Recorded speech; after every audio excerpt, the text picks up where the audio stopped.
Cześć, witam Was na naszym kanale. Dzisiaj mamy dla Was w sumie dwie rzeczy. Pierwsza rzecz to jest unboxing paczki od Gen Ace i druga rzecz, zapowiadałem już wcześniej filmik, w którym pokażę Wam taką uproszczoną wersję, jak ja ładuję pakiety.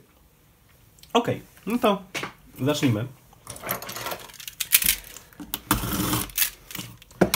Paczucha duża. I w środku mamy kartonik. Naklejki. Fajne naklejki. Wszyscy lubimy naklejki. Mamy koszulki.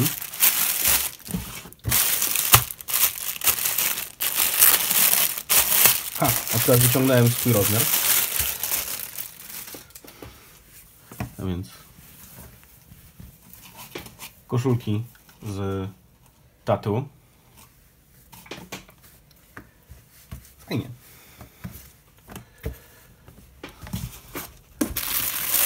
Jeszcze jedną koszulkę, tym razem trochę mniejszą. I jeszcze jedną dużą.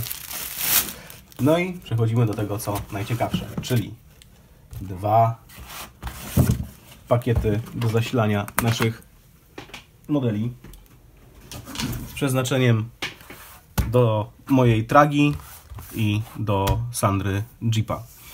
Także tak. Ze mną nie było problemu.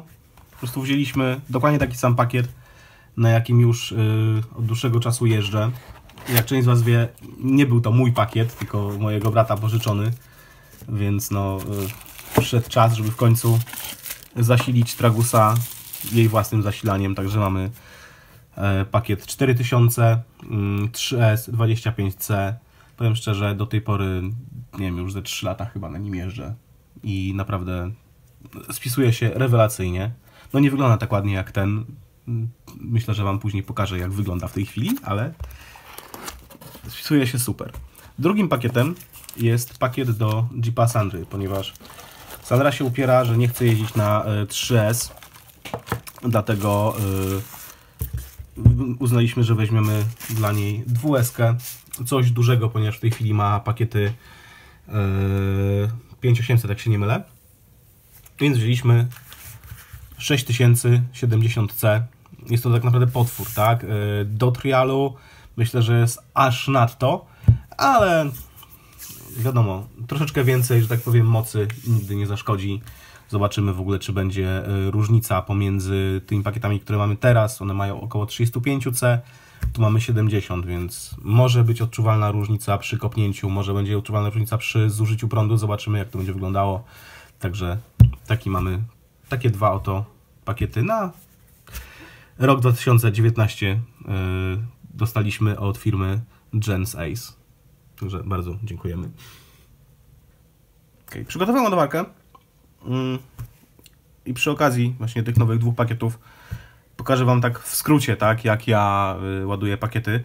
Podejrzewam, że ktoś stwierdzi, że jestem przewrażliwiony, ktoś uzna, że można to robić inaczej. No zobaczymy, sam jestem ciekawy Waszej opinii. Ja mogę powiedzieć tylko tak, że no, już od dłuższego czasu w ten sposób ładuję pakiety i jak na razie problemów nie mam, a wręcz nawet udało mi się pakiety, które zaczęły już bardzo puchnąć, uspokoić i w tej chwili dalej ich używam. Ok, no więc tak, zaczniemy od 2S-ki. Fajna sprawa, ponieważ mamy obustronnie, możemy obustronnie podłączyć przewody do baterii, tylko trzeba pamiętać o jednym, że jak mamy tak ułożone, plus jest tutaj, jak odwrócimy, plus jest tu, co jest, no można się pomylić, więc naprawdę trzeba bardzo uważać, z której strony mamy które wejście i patrzeć na oznaczenia.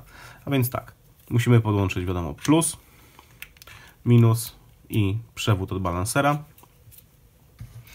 To wszystko podłączamy do ładowarki.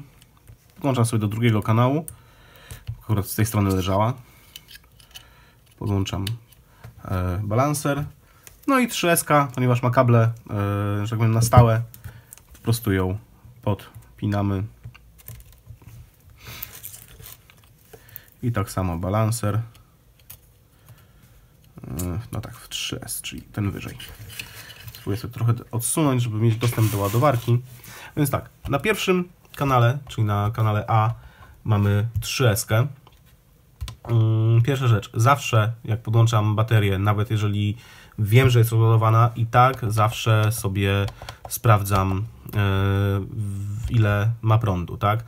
Ona, no troszeczkę, no tak, ona to jest, ta bateria przyjechała dopiero co, więc była na storage. Myślę, że zimno w transporcie mogło ją troszeczkę rozjechać. Nie ma problemu, na pewno to wyrównamy. I teraz tak. Mamy taką fajną funkcję w tej ładowarce, jak batery memory. Ja z niej korzystam głównie przy starszych pakietach, które wiem, że już troszeczkę dostały od życia. I mam tutaj ustawione to tak, że odcina mi ładowanie na 4,19. Nie na 4,20, tylko na 4,19.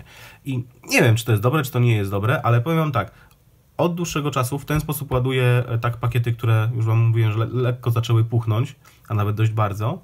I jeżeli ładuję je do 4,19, nie ma problemu. Te pakiety się uspokoiły, są płaskie, jest rewelacja. Nie odczułem dużego spadku, że tak powiem, czasu jazdy, więc w ten sposób właśnie ustawiam starsze pakiety. Wiadomo, jak mamy nowy pakiet i pakiet jest równy, no to wchodzimy standardowo w LiPo. Jeżeli jest równy, ładuję charge'em, chociaż przeważnie staram się ładować balancerem. Wiadomo, ładowanie balancerem jest dużo dłuższe od używania charge'u, ale chyba jest, znaczy, tu są podzielone głosy, tak? Bo jedni twierdzą, że ciągłe ładowanie pakietów na balancerze po prostu troszeczkę je męczy, no bo pod koniec ładowarka cały czas dodaje, odejmuje, żeby wyrównać wszystkie cele, więc ładując na charge, wszystkie dochodzą do końca i jak jedna jest troszeczkę niżej, no trudno, wyłącza się ładowanie, ale mamy szybko naładowany pakiet. W tym momencie widzieliśmy, że bateria jest troszkę rozjechana, więc tutaj trzeba, wiadomo, włączyć koniecznie balans. A więc ustawiam sobie, ponieważ jest to pakiet 4000, wiem, że to jest nowy pakiet, nie muszę się przyjmować, ustawiam sobie spokojnie 4 ampery, czyli 1C i w ten oto sposób będzie się ona nam ładowała.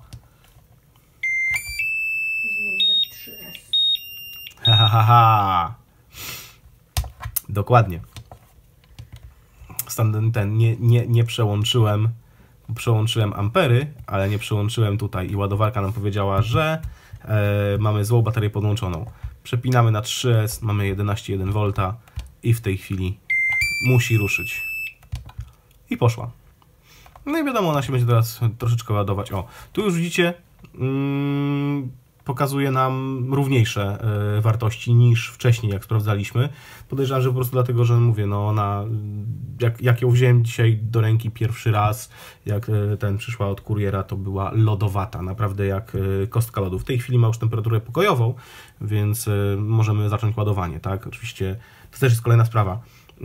Nigdy nie powinno się ładować pakietów zaraz po wyjęciu z modelu, szczególnie w modelach szybkich, gdzie pakiet jest szybko rozładowany, więc on, no wiadomo, reakcje chemiczne w nim zachodzą bardzo agresywne. Jeżeli taki pakiet, który jest świeżo wyjęty z modelu, podłączymy do ładowarki, no może mu się, że tak powiem, coś stać, a wręcz możemy mieć ładne fajerwerki.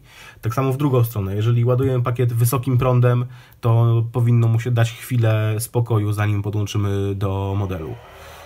No i teraz będziemy mieli małego wyjca, więc ja ją zatrzymam, bo jak słyszycie, ma już swoje lata i wiatraki czekają na wymianę. Także zatrzymam, żeby nam nie wyła.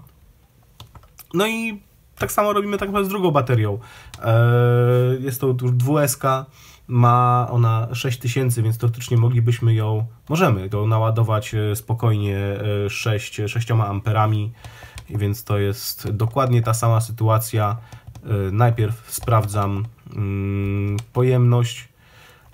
Tutaj widzicie, dużo ładniej cele wyglądają, tak, są prawie równe. Możemy sprawdzić sobie oporność, oporność, rezystancję baterii. Tu podejrzewam, że już są kable i wtyczki Tydinsa troszeczkę w gorszym stanie, dlatego nie jest to idealny wynik, ale nie jest też źle, tak? Możemy zobaczyć właśnie jeszcze, jak to wygląda w tamtej baterii w 3S. Też naprawdę nie są złe, że tak powiem, wyniki jak na baterię, szczególnie, że mówię, ja tu mam stare T-Dinsy podpięte, więc one już też swoje tracą, że tak powiem, na tej rezystancji. No i tak samo, wiemy, że jest to nowa bateria, wchodzimy po prostu w standardowo LiPo, włączamy balansa, start i jedziemy. I tak naprawdę tyle. No, najważniejsze, ja staram się nie trzymać pakietów dłużej naładowanych niż tydzień. Parę razy dostałem już po głowie od kilku osób, że Jezu, jak długo można tydzień, że to jest strasznie długo, że ja ładuję pół godziny przed wyjściem. Nie no, ja z doświadczenia na moich pakietach wiem, że pakiet spokojnie tydzień może leżeć. Zdarzało mi się z własnego, że tak powiem, zapominalstwa, że leżały dłużej, nie polecam. Wiadomo, no nie powinno się, tak? Pakiet LiPo jest że tak powiem, bezpieczniejszy, jak sobie leży na storage, czyli ma 3,8 około na cele i wiadomo, że wtedy sobie może leżeć, leżakować długo i, że tak powiem, spać spokojnie, tak? Także to taka moja zasada, tak? Że jeżeli wiem, że na przykład wróciłem ze spotkania w niedzielę i wiem, że jest szansa, że będę jeździł, nie wiem, w ciągu tygodnia, no to nie wrzucam tego pakietu na storage, bo wiem, że jest pełny, tak, bo naładowałem 2 na wyjście, więc jeden mam pełny, więc on sobie leży, czeka. No ale jeżeli na przykład, nie wiem, dochodzi kolejny weekend i wiem, że nie będę jeździł następnym, no to wtedy wrzucam sobie wszystkie pakiety, które mam na storage. Kolejna rzecz też, raz na jakiś czas pakiety, które u mnie leżakują, bo mam kilka takich, co po prostu leży i, że tak powiem, czeka na lepsze czasy, no to takie pakiety raz na jakiś czas podłączam do ładowarki, sprawdzam, jak wyglądają, czy cele są równe, czy napięcie nie spadło. Nawet jeżeli nie spadło, są równe, to tak mniej więcej raz na, nie wiem, 3-4 miesiące, może nawet częściej, to zależy tak naprawdę, czy tych pakietów używam, czy nie. Naładuję, zostawię je tam, nie wiem, na 3-4 godzinki i znowu rzucę na storage, żeby sobie dalej mogły leżeć. Także myślę, że to chyba tyle, jeżeli chodzi o to, jak ja ładuję pakiety. Tak więc zdradziłem Wam wielką tajemnicę i po prostu szkołę tajemną, jak ja ładuję pakiety. Domyślam się, że to nie jest nic nadzwyczajnego, ale niektórzy, szczególnie młodzi, którzy wchodzą, że tak powiem, w to hobby, mogą nie wiedzieć.